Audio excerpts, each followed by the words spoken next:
Pride and Prejudice, Chapter 34. When they were gone, Elizabeth, as if intending to exasperate herself as much as possible against Mr. Darcy, chose for her employment the examination of all the letters which Jane had written to her since her being in Kent.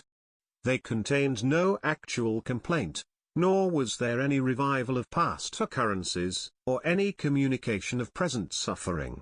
But in all, and in almost every line of each, there was a want of that cheerfulness which had been used to characterize her style, and which, proceeding from the serenity of a mind at ease with itself and kindly disposed towards everyone, had been scarcely ever clouded. Elizabeth noticed every sentence conveying the idea of uneasiness, with an attention which it had hardly received on the first perusal. Mr. Darcy's shameful boast of what misery he had been able to inflict, gave her a keener sense of her sister's sufferings. It was some consolation to think that his visit to Rosings was to end on the day after the next, and, a still greater, that in less than a fortnight she should herself be with Jane again, and enabled to contribute to the recovery of her spirits, by all that affection could do. She could not think of Darcy's leaving Kent without remembering that his cousin was to go with him, but Colonel Fitzwilliam had made it clear that he had no intentions at all, and agreeable as he was, she did not mean to be unhappy about him. While settling this point, she was suddenly roused by the sound of the door-bell, and her spirits were a little fluttered by the idea of its being Colonel Fitzwilliam himself, who had once before called late in the evening, and might now come to inquire particularly after her.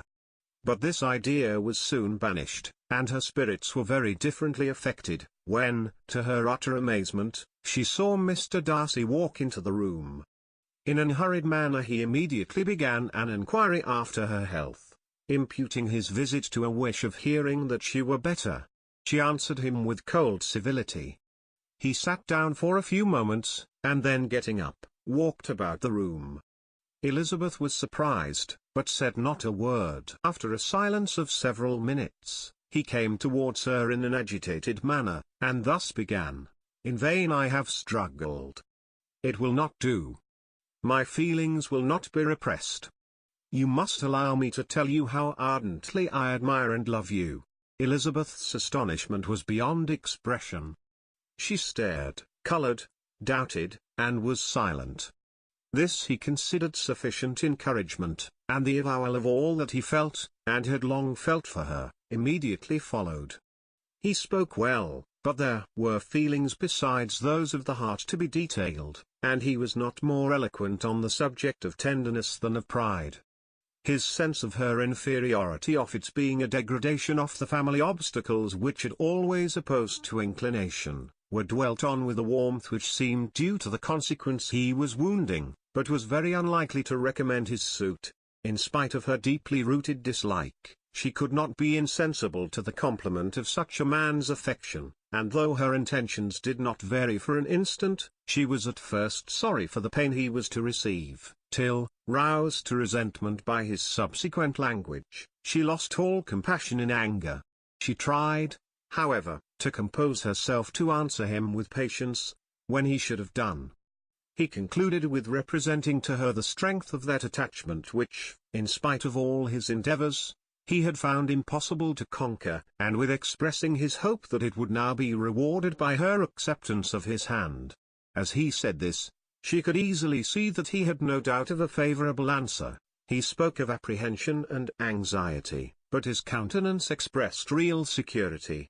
Such a circumstance could only exasperate farther, and, when he ceased, the color rose into her cheeks, and she said: "In such cases as this, it is, I believe, the established mode to express a sense of obligation for the sentiments avowed, however unequally they may be returned. It is natural that obligation should be felt, and if I could feel gratitude, I would now thank you. But I cannot. Have never desired your good opinion, and you have certainly bestowed it most unwillingly. I am sorry to have occasioned pain to anyone. It has been most unconsciously done, however, and I hope will be of short duration. The feelings which, you tell me, have long prevented the acknowledgment of your regard, can have little difficulty in overcoming it after this explanation.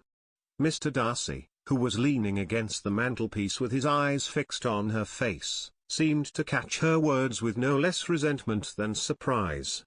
His complexion became pale with anger, and the disturbance of his mind was visible in every feature. He was struggling for the appearance of composure, and would not open his lips till he believed himself to have attained it. The pause was to Elizabeth's feelings dreadful. At length, with a voice of forced calmness, he said, "And this is all the reply which I am to have the honor of expecting. I might, perhaps, wish to be informed why, with so little endeavor at civility, I am thus rejected. But it is of small importance. I might as well inquire," replied she, "why with so evident a desire of offending and insulting me, you chose to tell me that you liked me against your will, against your reason, and even against your character. Was not this some excuse for incivility, if I was uncivil? But I have other provocations. You know I have. Had not my feelings decided against you, had they been indifferent, or had they even been favorable, do you think that any consideration would tempt me to accept the man who has been the means of ruining, perhaps forever, the happiness of a most beloved sister?" As she pronounced these words, Mr. Darcy changed color, but the emotion was short, and he listened without attempting to interrupt her while she continued. "I have every reason in the world to think ill of you. No motive can excuse the unjust and ungenerous part you acted there. You dare not, you cannot deny, that you have been the principal, if not the only means of dividing them from each other, of exposing one to the censure of the world for caprice and instability, and the other to its derision for disappointed hopes, and involving them both in misery of the acutest kind." She paused, and saw with no slight indignation that he was listening with an air which proved him wholly unmoved by any feeling of remorse. He even looked at her with a smile of affected incredulity. "Can you deny that you have done it?" she repeated, with assumed tranquillity. He then replied, "I have no wish of denying that I did everything in my power to separate my friend from your sister, or that I rejoice in my success. Towards him I have been kinder than towards myself." Elizabeth disdained the appearance of noticing this civil reflection, but its meaning did not escape, nor was it likely to conciliate her. "But it is not merely this affair," she continued, "on which my dislike is founded. Long before it had taken place my opinion of you was decided. Your character was unfolded in the recital which I received many months ago from Mr. Wickham. On this subject, what can you have to say? In what imaginary act of friendship can you here defend yourself? Or under what misrepresentation can you here impose upon others?" "You take an eager interest in that gentleman's concerns," said Darcy, in a less tranquil tone, and with a heightened colour. "Who that knows what his misfortunes have been, can help feeling an interest in him? His misfortunes?" repeated Darcy contemptuously. "Yes, his misfortunes have been great indeed. And of your infliction," cried Elizabeth with energy. "You have reduced him to his present state of poverty, comparative poverty. You have withheld the advantages which you must know to have been designed for him. You have deprived the best years of his life of that independence which was no less his due than his desert. You have done all this, and yet you can treat the mention of his misfortune with contempt and ridicule. And this," cried Darcy, as he walked with quick steps across the room, "is your opinion of me. This is the estimation in which you hold me. I thank you for explaining it so fully. My faults, according to this calculation, are heavy indeed. But perhaps," added he, stopping in his walk, and turning towards her, "these offences might have been overlooked, had not your pride been hurt by my honest confession of the scruples that had long prevented my forming any serious design. These bitter accusations might have been suppressed, had I, with greater policy, concealed my struggles, and flattered you into the belief of my being impelled by unqualified, unalloyed inclination, by reason, by reflection, by everything. But disguise of every sort is my abhorrence. Nor am I ashamed of the feelings I related. They were natural and just. Could you expect me to rejoice in the inferiority of your connections? to congratulate myself on the hope of relations, whose condition in life is so decidedly beneath my own."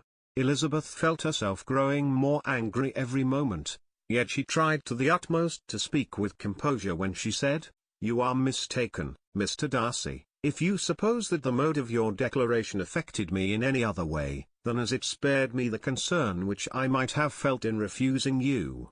Had you behaved in a more gentlemanlike manner—" She saw him start at this, but he said nothing, and she continued, "You could not have made the offer of your hand in any possible way that would have tempted me to accept it." Again his astonishment was obvious, and he looked at her with an expression of mingled incredulity and mortification.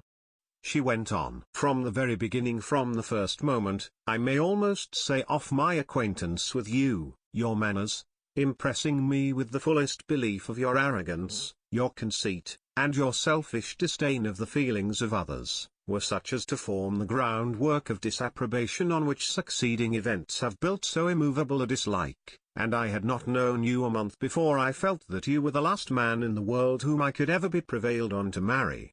You have said quite enough, madam.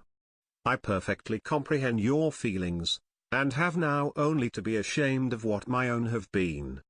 Forgive me for having taken up so much of your time, and accept my best wishes for your health and happiness." And with these words he hastily left the room, and Elizabeth heard him the next moment open the front door and quit the house. The tumult of her mind was now painfully great. She knew not how to support herself, and from actual weakness sat down and cried for half an hour. Her astonishment, as she reflected on what had passed, was increased by every review of it. That she should receive an offer of marriage from Mr. Darcy. That he should have been in love with her for so many months. So much in love as to wish to marry her in spite of all the objections which had made him prevent his friends marrying her sister, and which must appear at least with equal force in his own case, was almost incredible.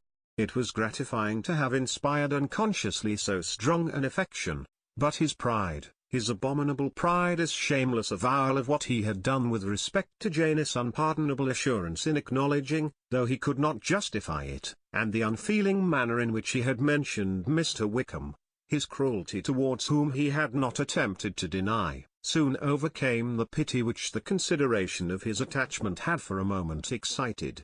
She continued in very agitated reflections till the sound of Lady Catherine's carriage made her feel how unequal she was to encounter Charlotte's observation, and hurried her away to her room.